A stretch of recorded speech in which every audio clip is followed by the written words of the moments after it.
Tonight, the Iran Zionist entity confrontation surges into uncharted territory.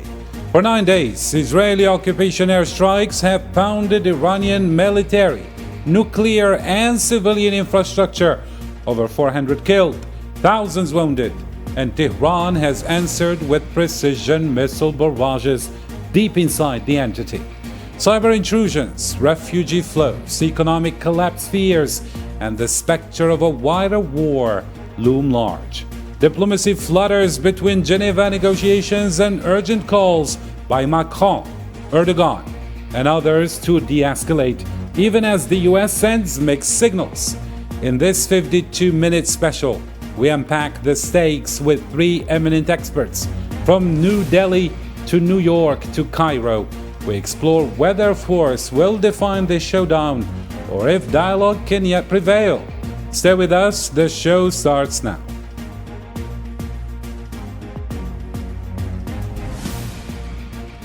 Hello there, I'm Karim Faz-Zachary. Welcome to this special edition.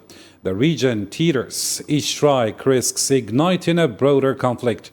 With the ongoing Zionist aggression against Iran, the exchange of fire continues. Tehran launches a drone strike on Zionist targets in occupied Palestine, while the Zionist entity continues to target Iran's nuclear facilities and atomic scientists. We'll be back after this report by Zahra Furjani. Tensions between Iran and the Zionist entity have reached a new high, with growing concern over the regional fallout. As violence intensifies and civilian casualties mount, Iran says diplomacy is no longer an option, especially with what it calls US-backed Israeli aggression. What we are doing right now is the exercise of our legitimate right for self-defense against the act of aggression, which is done against us unprovoked and in a very brutal way. Araghchi's comments come amid growing Iranian casualties and a wave of Zionist strikes that have reportedly killed at least 5 Iranian military personnel and targeted both nuclear facilities and residential areas in southwestern and western Iran. In order for us to come back to diplomacy, the aggression should be stopped.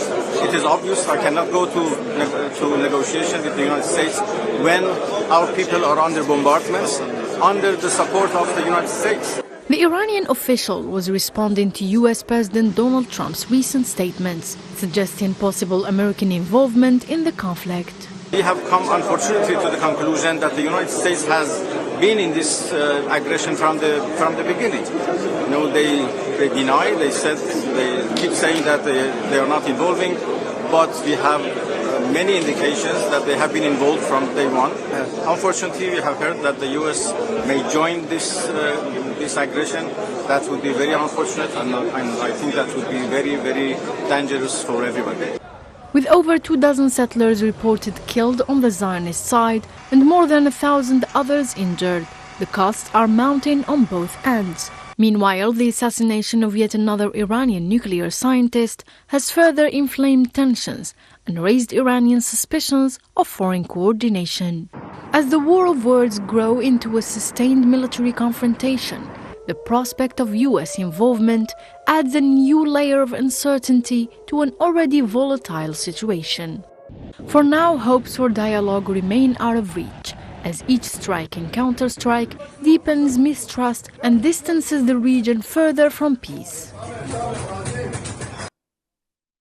All right, let's bring in our guest. Joining us live from Impal, Manipur, India is Dr. Farijuddin Khan, Professor of Political Science and International Politics, and he will be joining us shortly.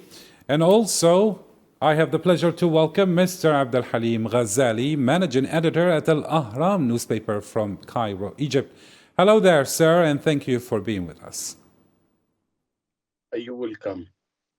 And last but not least is Mr. Mohammed Chris Sassi, Financial and Geopolitical Analyst from New York, USA. Hello there, Mohammed. It's great to have you with us again. Good evening and welcome to the new guest, and thank you for the invite. Perfect. So we begin with the evolving military dynamics. Iran's Revolutionary Guard has struck sites like Haifa's Paris Square.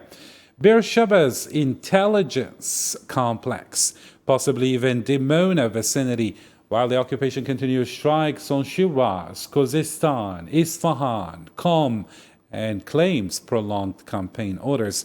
Cyber elements reportedly guide precision targeting. And let me address this question to you, Dr. Mohammed Krisasi. The Israeli occupation boasts high interception rates for drones. Over, let's say, 470 were shut down, as they claim, but several high-profile missile hits breached defenses. According to you, Mr. Mohammed Sassi, what does this tell us about air superiority and the risk of defense saturation, let's say?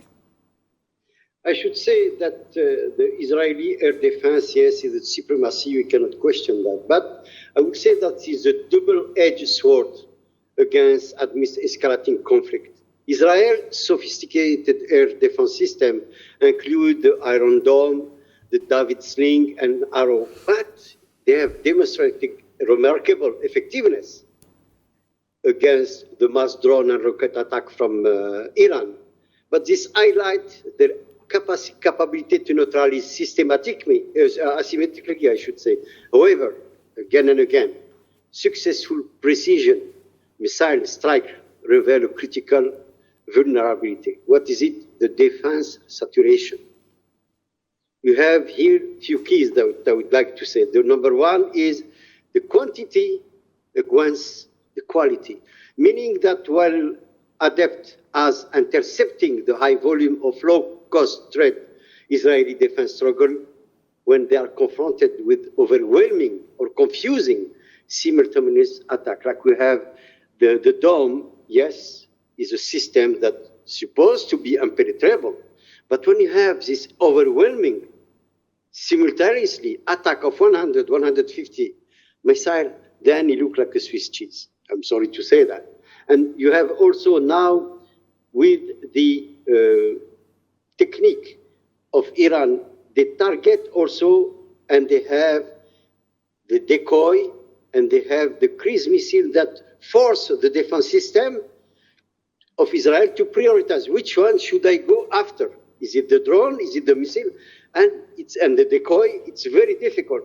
And then, of course, that evolving air superiority, achieve air superiority, but is no longer about absolute control of the sky, but rather about surviving multifaceted, multi-domain barrage, as I was trying to explain.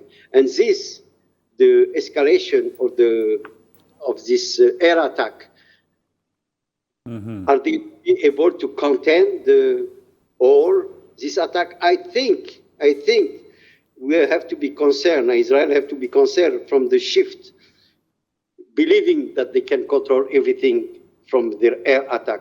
It's proved day by day by day by day, the number of strikes from the missile of Iran and the missile are less, but they are targeting more precisely what they are going after. And this, of course, is it going to the threshold? Is it going to full-scale war? War? I don't know if I can answer, but apparently Israel has a tremendous challenge. On top of it, you have the Lebanon front that also can be a substantial problem for Israel. And then they cannot do it by air, they have to do it by ground. And you know that they did have difficulties in the past. And you have also the direct engagement of Iran. Iran have infrastructure and their leadership doesn't want to back down. You saw the talk, not the negotiation of in Germany. For me, before we get into that topic, Mr. Mohammed Krisasi, let me just bring Dr. Farijuddin Khan from India. Hello, sir, and thank you for agreeing to be with us. Hi, Karim. Good morning from India. Thanks for inviting me. Thank you so much. And my question to you, Dr. Khan, is how unprecedented is Iran's shift from random salvos to pinpoint attacks on command and control technology centers? Does this reflect maybe a new level of Iranian capability, or this maybe reflects Israeli vulnerability in air defense? Yes, I think going after command and control hubs and technological assets by the Iranian military signals a more surgical intent, as a qualitative shift from psychological warfare to a bit of military degradation or weakening tactics. It is, in fact, a qualitative shift. And this implies a bit of better pre-strike targeting intelligence and possibly real-time battlefield data by the Iranian regime. This is very important in the sense that this is a new kind of phase during this conflict between the two states, which is moving towards a strategic and technological evolution, both for the countries, especially Iran. It is unprecedented in intent and precision, and it also highlights a bit of selective vulnerabilities in Israel's defense architecture, not in the tactical or not in the, technological aspect, but more of a kind of, defense architecture of IDF, Israeli Defense Forces. And this is a very significant development, and how it will unfold, the time will only tell, because this is just a beginning. But yes, certainly there is a qualitative shift in the Iranian tactics. Mm-hmm. Thank you indeed. And Mr. Abdel Halim Ghazali, from your perspective in Cairo, how does this round of deep strikes compare with previous proxy engagements? Does the scale suggest maybe both sides are prepared for a protracted, let's say, campaign? Actually, I'm not a military expert. I think what we see now, it is like a wall of attrition. I mean, every side tries to make a lot of losses in the other side. And at last, it should be some settlement, either military or politically. I think the American factor is the most important thing right now. How the USA would act. I mean, it is going to join a war with Israel against Iran or not. And what is known for us until now, that USA is divided, and there is no, even I see some confusion of the decision making in the American administration. It is clear when you track the statements of President Trump. He says the meaning and the opposite at the same time. A lot of contradiction. And I think there is another factor, that the Gulf states do not want any escalation of the war and any American intervention. As you know, there are a lot of American bases in the Gulf, in Qatar, United Arab Emirates, and other Gulf states. And they could be involved in the conflict, in the military conflict, and they don't want this. I think they send the message to the Trump administration not to go, but it is. I can't see how before the other administrations, we see some indications about the decision making in USA, but now it is totally confusion. We don't expect anything. I mean, I could expect Trump goes on diplomacy now and end the conflict politically, or go on war and send its huge military tools to act and destroy Iran. It is a totally confusion. And here in Egypt, we feel very worried about what is going on. Today there was a call between the two presidents of Iran and Egypt, and Egypt made clear that it is against the Israeli attacks on Iran. Israel began, and it is not only against Iran. I mean, there is a sense in the Arab world that no country will be far from the Israel aggression if Israel could destroy Iran or make huge losses or confusion or change the regime.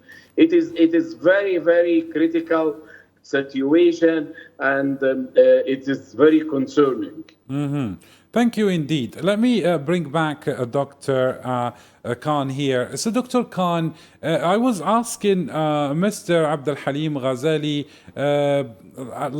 how does this round of deep strikes compare with previous proxy engagements, and whether the scale suggests that both sides are prepared for a protracted campaign. And he went on with other possible scenarios that this conflict could actually spill over and create chaos.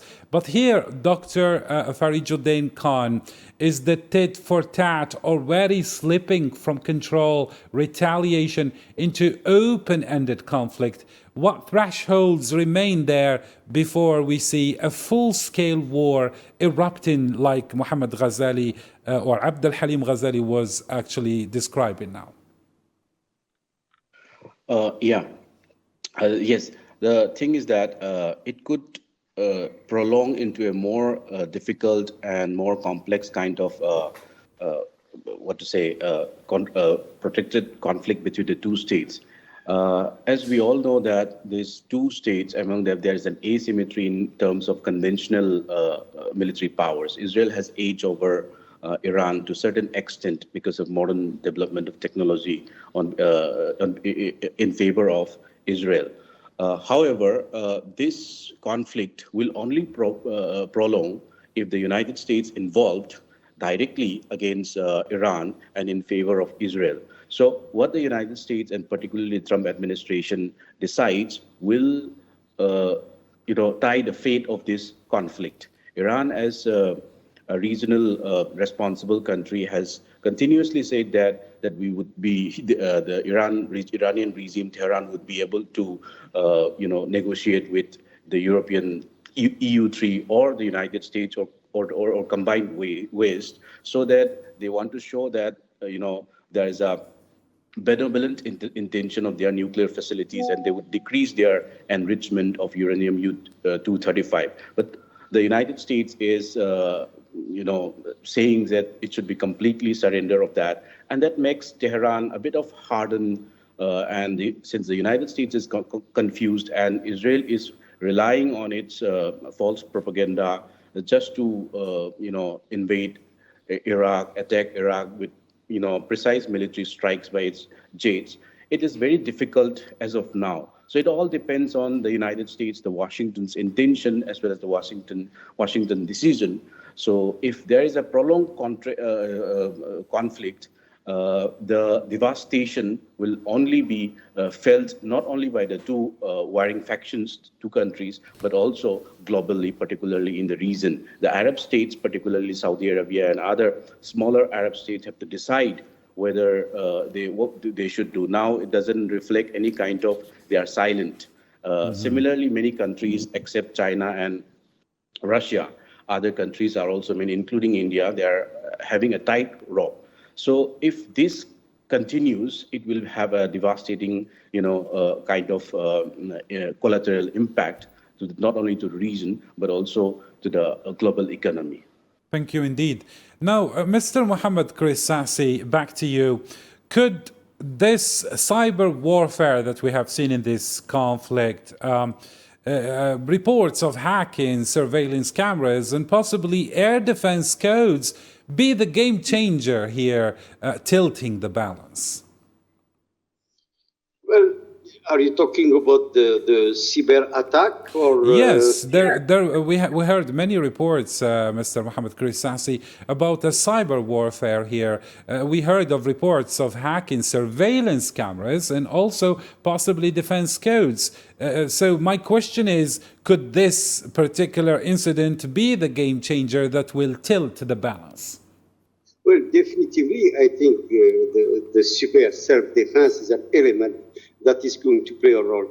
But when you talk about, the attack in cyberspace, you have to define what you are talking about. If it's a question of camera and surveillance, this is already there when you have the CIA, when you have the ex-KGB, etc., etc. It's already there. It's not something new. Now we are going to define because it becomes the new element and also a very, very strong deterrent in order to defend the country, like the Article 51 of the UN Charter.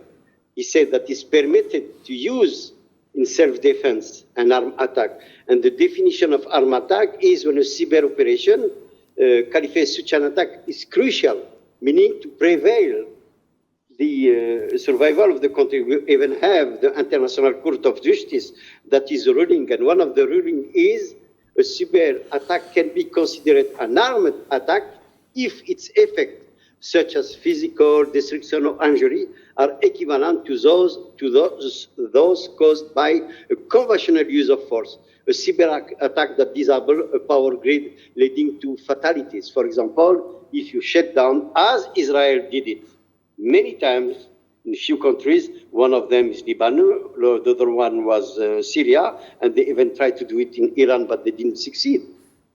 Then it's a severe intrusion, and then I think it can be devastating, damage. Mm-hmm. But now, the proportionality in cyber self-defense, should the cyber operation indeed meet the threshold that I just demonstrated, when you have the scale, the scope, and all this effect of the defense response must not be exceed that is strictly necessary to repel. But how you are going to do it when you have a missile, you know what it is, you can find. But when you shut down the system, and the side effect and the causality is not only the armament, but you have the hospital, you have all this what is necessary to sustain a normal communication within the country, and then the cyber breach can be a target, and Israel did it already.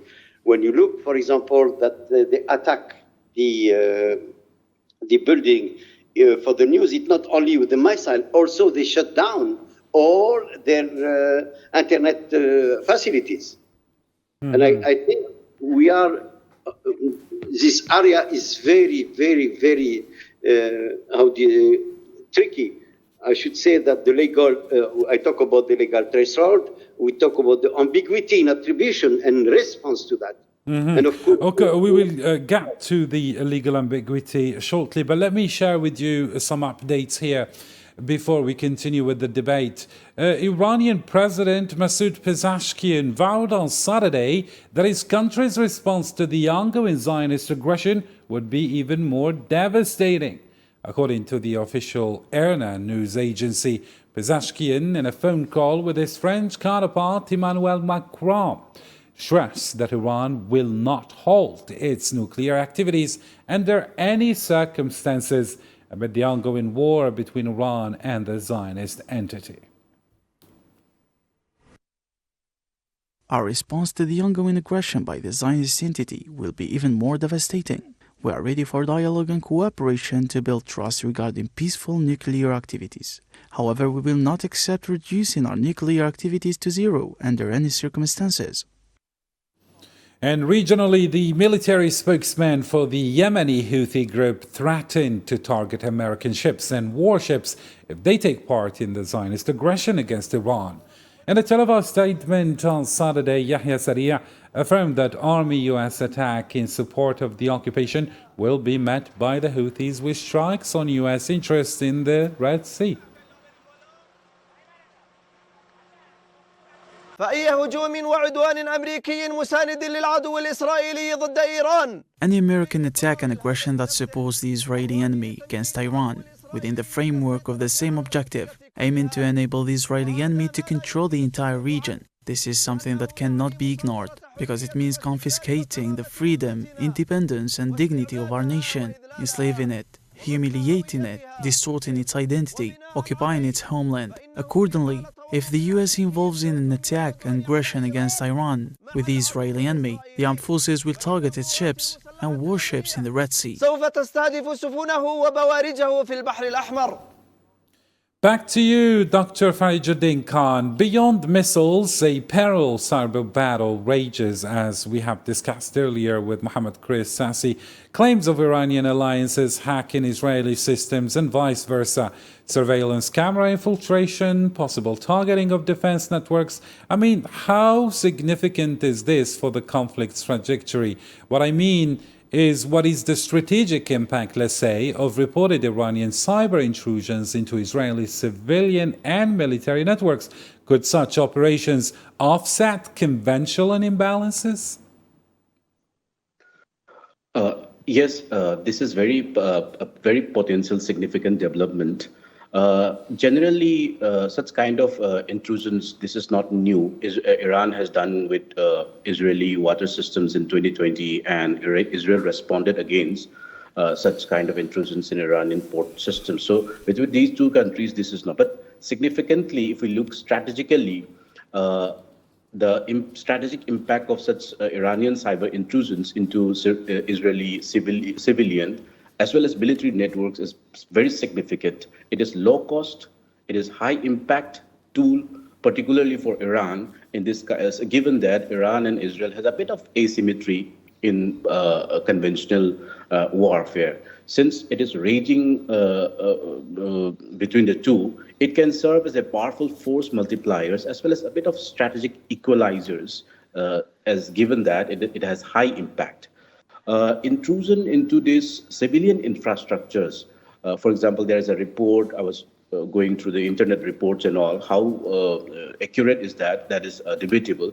But this kind of, Iranian hackers intruding into Israeli home security cameras have very psychological impact on Israeli citizens also. And that could turn a bit in favor of Iran also. For example, say, it could signal as a psychological deterrent to Israelis, many of whom have left many cities because of fear of Iranian missile strikes in their cities. So a bit of panic within the Israeli public that war will be felt at home kind of slogans. So this is a psychological deterrent, and which is a bit of asymmetrical form of warfare which is initiated. But this is not one-sided. Israel has done it with many countries, particularly it has done with Iran also, and Iran is vice versa doing this.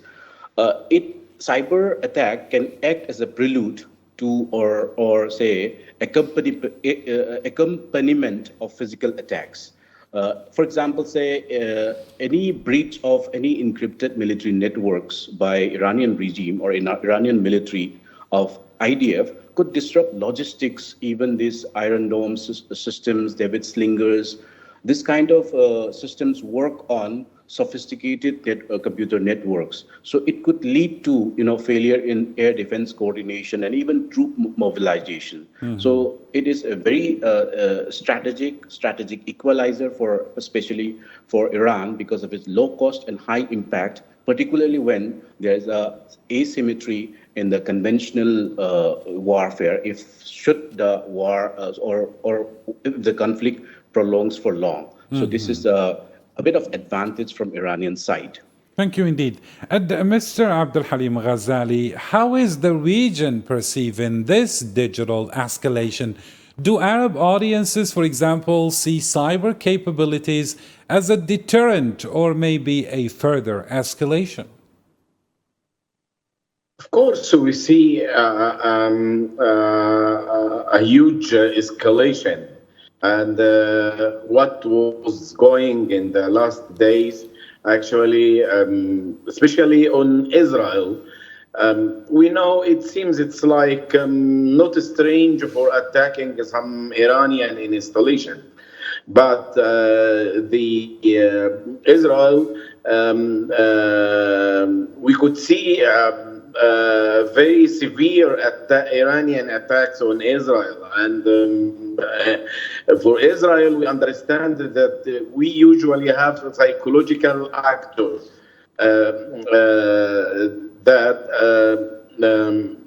that means that you can't compare the losses here and there. Usually Israel, when it suffers even not a huge loss, it is very dramatic for it and for its people, and usually they talk about the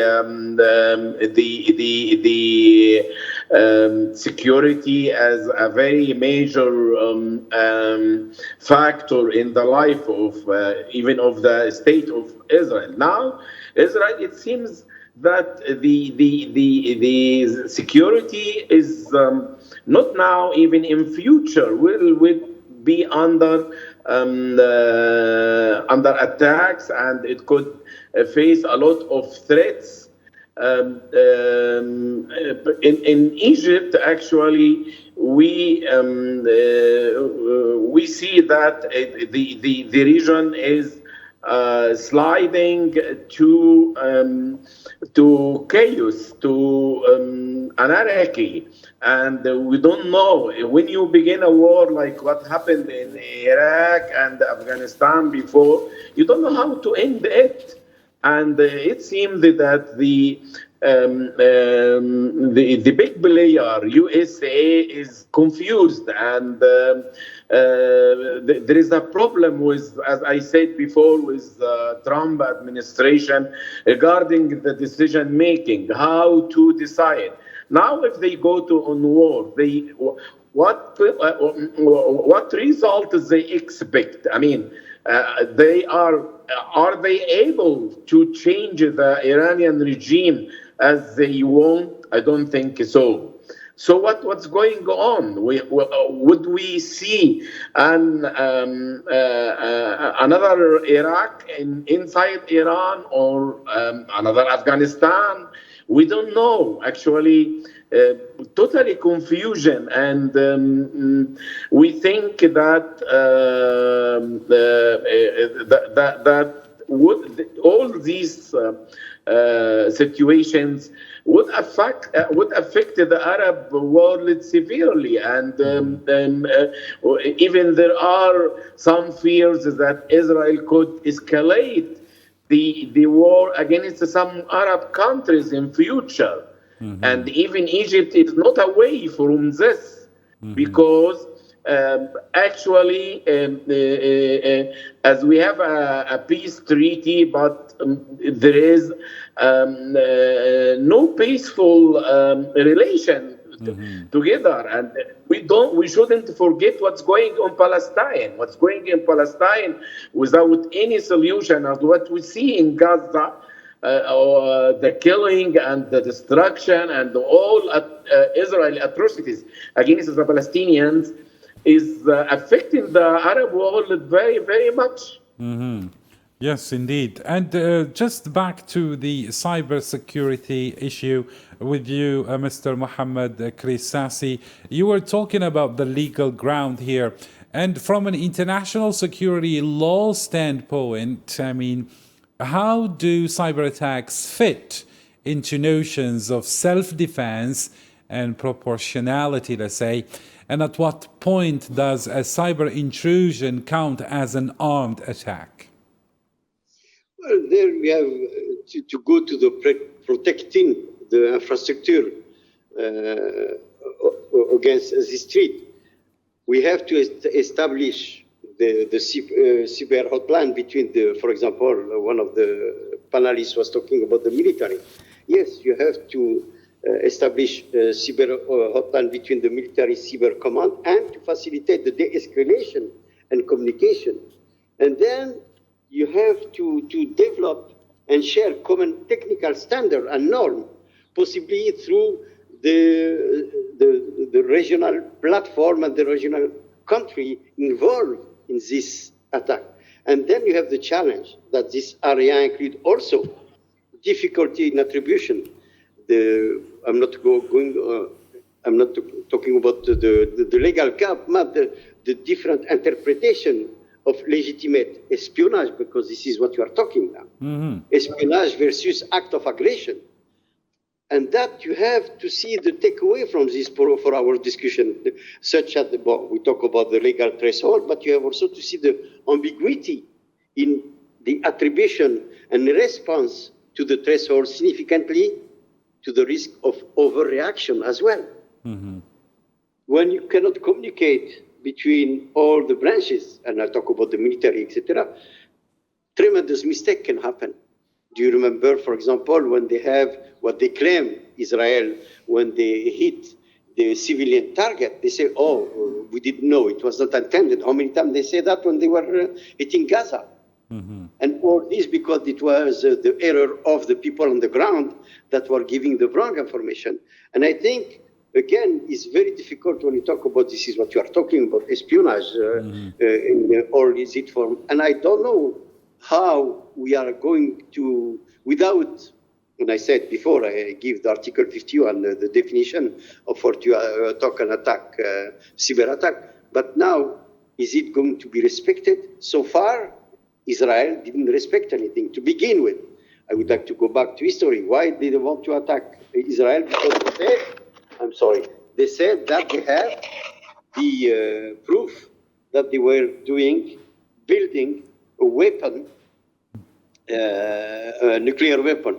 When you have the agency from the IAEA who said no in all the report, and the Israel said no, I can prove it. What did they prove? Nothing.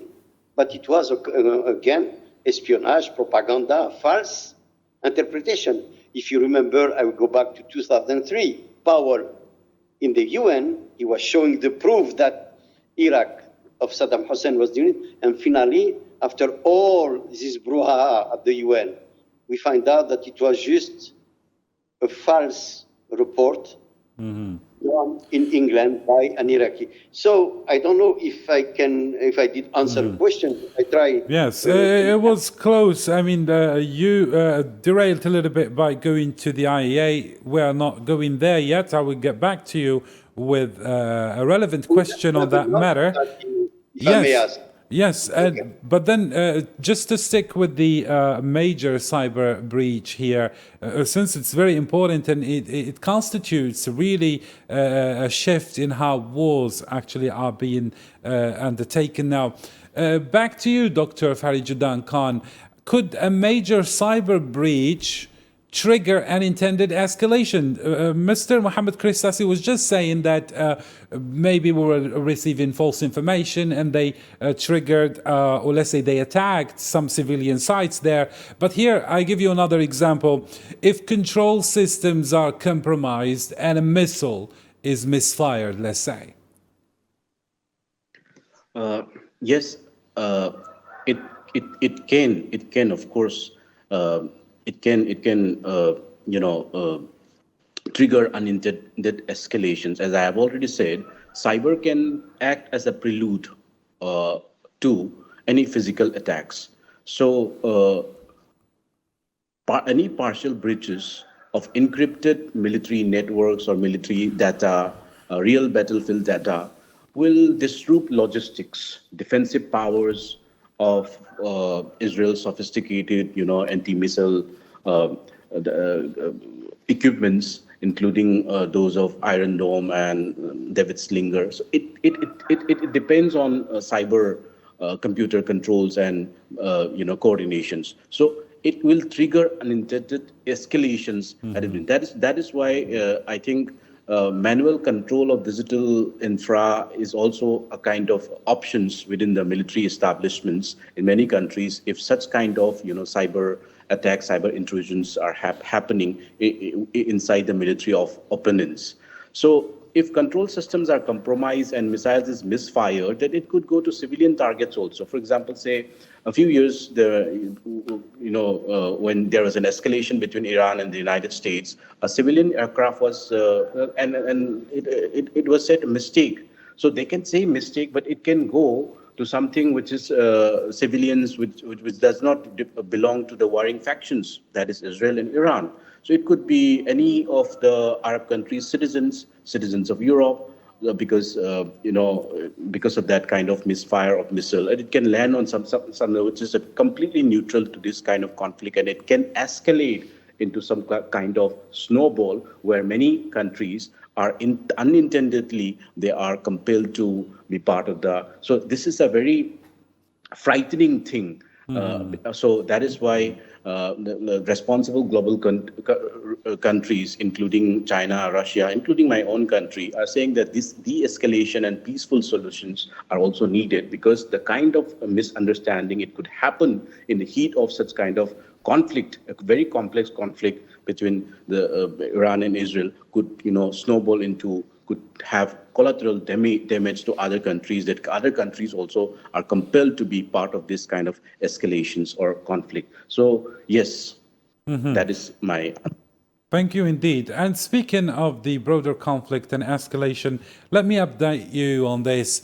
Algerian Foreign Minister Ahmed Attaf warned that Israeli aggression against Iran and the broader regional conflict could actually push the Middle East toward unpredictable and far-reaching disasters. Speaking at the 51st session of the OIC Council of Foreign Ministers in Istanbul, he condemned efforts to impose absolute hegemony and reshape both the region and the international order.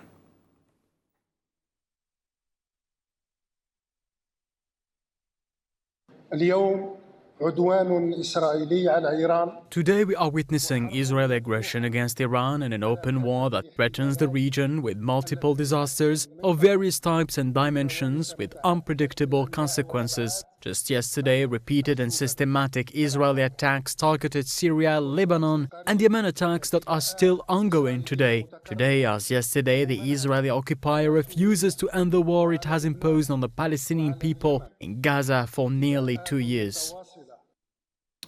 And the Algerian Foreign Affairs Minister, Mr. Attaf, stressed that the world is at a critical juncture that calls for a fundamental reassessment of security in the Middle East, one that considers its comprehensive dimensions and is based on genuine principles that reject favoring the interest of one party over those of all others.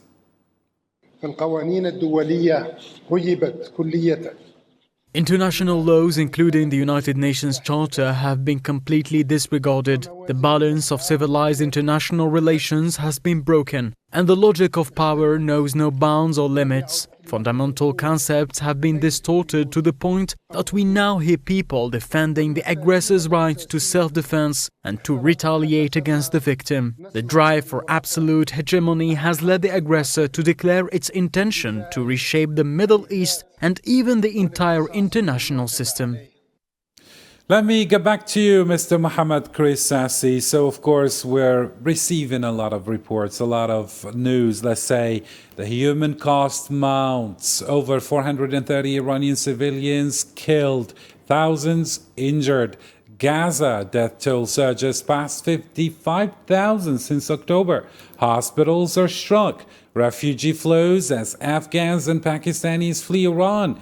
Economic collapse risks in Tehran and Israel's war-footing economy. How sustainable is this for both societies here? What I mean is, from a geopolitical economy perspective, since you're an economic expert here, how do these strikes on infrastructure and sanctions hit Iran exacerbate internal pressures for both parties, that is, and can Tehran sustain prolonged conflict amid rampant inflation, currency collapse, and poverty? Mr. Mohammed Chris Sassi? I'm here, I'm with you. Your question, to answer the first thing, you have the economical disruption. Mm-hmm. When you hit the infrastructure strike, when you target the sector of the energy, the transport, the communication, directly, you are impeding Iran economic output and supply chain, leading to shortage and inflation. Then you have the sanction. This blocks Iran access to international market, to technology and financing. Of course, it's restricting his oil export, which is 90% of the primary revenue source of Iran. And it reduced also the foreign investment and complicated the essential economical machine. So without, as an economist, I can talk also about the currency devaluation and the inflation. And you have the rising poverty and social strain, economical stagnation, soaring unemployment, rampant inflation, as I was saying, and bien sûr, of course, the public disaffection and the political and social pressure that come with it. When you have economic hardship, of course, you are going to feel the discontent among the middle and lower class, and you have to bear the brunt of this crisis. Now, their incapacity to prolong the conflict, how is it? Tehran has historically demonstrated an ability to suppress dissent and maintain governance through strong state control, ideological cohesion, and a robust security apparatus. But in the long-term visibility, can they sustain a prolonged conflict under conditions as we are seeing now, with all this economical deterioration that undermine the social tissue and the social stability and the regime, of course, legitimacy? We have this international isolation that limit the option for relief or for a fund. From a geopolitical point of view, the strike, the sanction, all of this make Iran more vulnerability, not only economical, but also political within the Iran. And now, when you look at all of this, I don't know how can we look at America as an innocent player. They are, as I said, they used to be the kingmaker. Mm-hmm. But now, do you think, can they sustain this? We didn't talk about, the influence of Russia. We can talk also with the influence of China. China, they cannot stay without reacting when their main supplier for the economy is going to be attacked by the US under the false pretension that Iran have the nuclear power, weapon that was proven to be false. And you have Russia as well. Mm-hmm. As I said, we forget to mention that Russia have a contract since 20 years with Iran, mm-hmm. not only economically, but also militarily. As I said before, and I'm going to reiterate it, Russia, the drone with which they are attacking Ukraine, they are made in Iran. Mm-hmm. And Russia, 2 weeks ago, they make a delivery of new missiles. China, I'm sure, they keep quiet, but I don't think they are going to be patient spectator about the region. Now, the kingmaker is not the US anymore. Mm-hmm. USA cannot be trusted. And China is playing on this. And Russia, of course, Putin is a master of this chess game. Mm-hmm.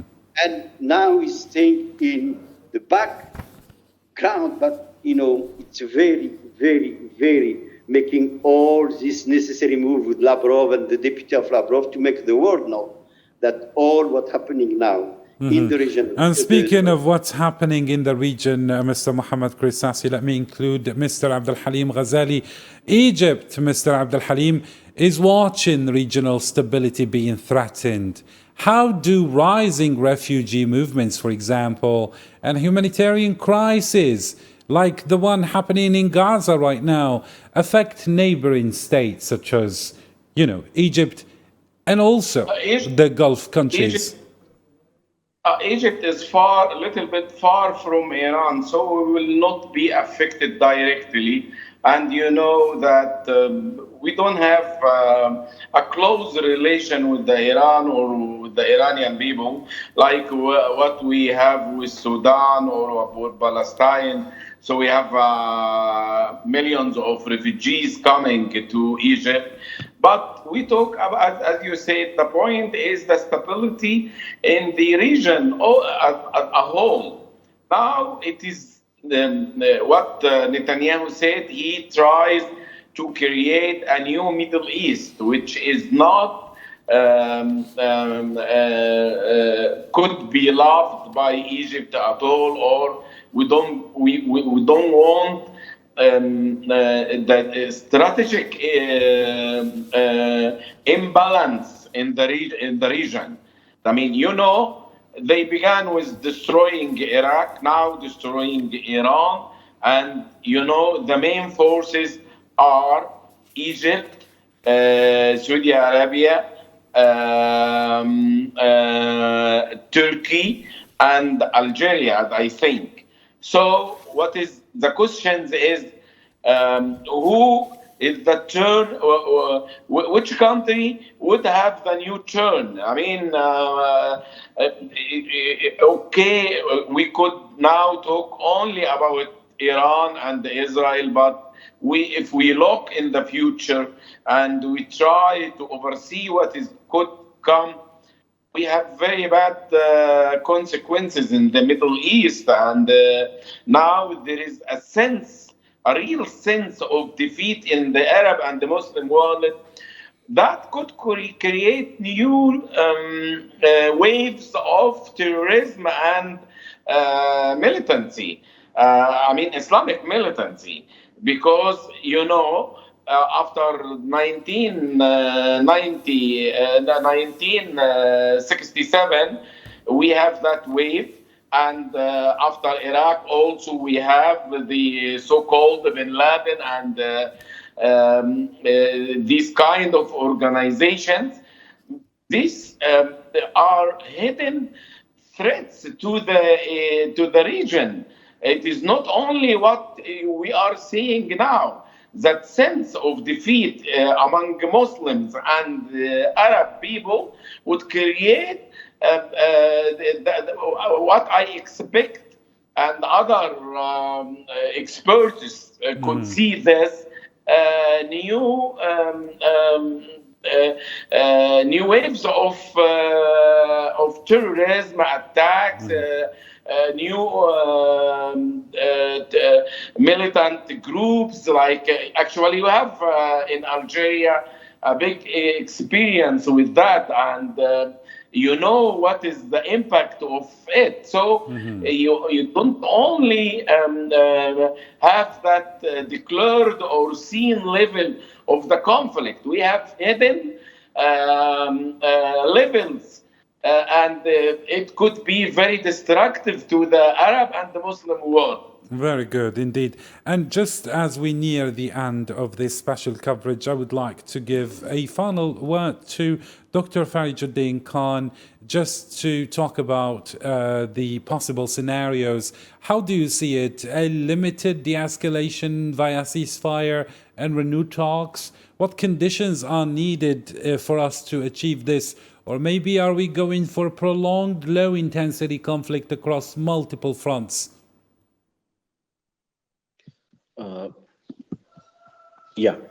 The thing is that as of now, we are not certain what's going to happen until unless the Trump administration says something that we are negotiating, that Washington is negotiating with Tehran over the nuclear activities, cessation of any kind of enrichment. We won't be able to see much light into it. Israel is adamant on destroying not only the nuclear facilities, so that Iran does not have any form of capability, even 1%, and it is going ahead, as per the reports, that it want to change, it not change, but it want to annihilate the Iranian regime. So it is a very difficult move, or it's a very difficult for us, but it is a very aggressive move, extraordinarily aggressive move by Israel.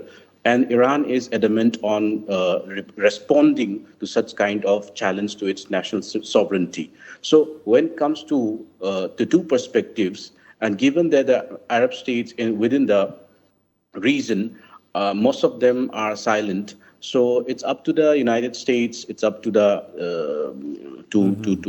to see whether. So Trump administration has already said that the spokesperson, Trump himself has said that give him 2 weeks to respond. But we never know what's going to happen next. Dr. Khan, thank you so much. We've navigated the latest military escalations, cyber battlegrounds, humanitarian crises, economic strains, diplomatic deadlocks, and global reactions.